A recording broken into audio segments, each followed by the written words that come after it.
Une méditation tirée du livre Maranatha, le Seigneur vient d'Ellen White. 6 mai.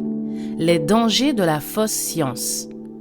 Ô Timothée, garde le dépôt en évitant les discours vains et profanes et les disputes de la fausse science. 1 Timothée 6, verset 20.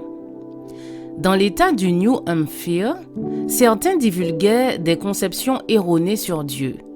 Je fus éclairé sur le fait que ces hommes réduisaient à néant la vérité par leurs idées, dont quelques-unes débouchaient sur l'amour libre. J'ai vu que ces hommes séduisaient les âmes en présentant des théories spéculatives sur Dieu. Entre autres opinions, ils prétendaient que ceux qui ont été sanctifiés une première fois ne peuvent plus pécher, et ils présentaient ces idées comme la nourriture de l'Évangile. Ces théories fallacieuses, avec le poids de leur influence trompeuse, ont fait beaucoup de mal à ceux qui les défendaient et aux autres.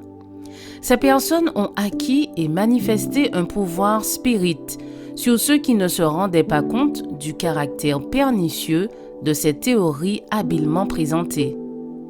Il en est déjà résulté de grands maux. La notion selon laquelle tous sont saints aboutit à l'idée que les affections de ceux qui sont sanctifiés ne risquent nullement de les égarer. L'aboutissement de cette manière de voir fut la réalisation des mauvais désirs de cœur qui, bien que soi-disant sanctifiés, étaient loin d'être purs en pensée et en acte. C'est là seulement l'un des cas pour lesquels j'ai été appelé à reprendre ceux qui enseignaient la doctrine d'un Dieu impersonnel, diffus au milieu de la nature et celle de la chair sainte. Il viendra un temps où la vérité sera défigurée par les préceptes humains. Des théories trompeuses seront présentées comme s'il s'agissait de saintes doctrines.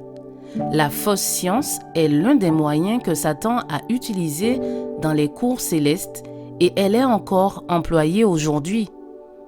Je supplie ceux qui travaillent pour Dieu de ne pas prendre les contrefaçons pour des valeurs authentiques.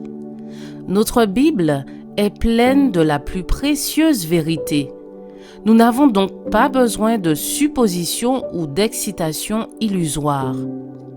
Dans l'encensoir d'or de la vérité, telle qu'elle est présentée dans les enseignements de Christ, nous trouverons ce qui est de nature à convaincre les âmes de péché et à les convertir. Exposez dans la simplicité du Christ les vérités qu'il est venu prêcher dans ce monde, et la puissance de votre message se fera sentir. Ne présentez pas des théories ou des critères qui n'ont aucun fondement dans la Bible. Je vous souhaite une excellente journée. Que Dieu vous bénisse.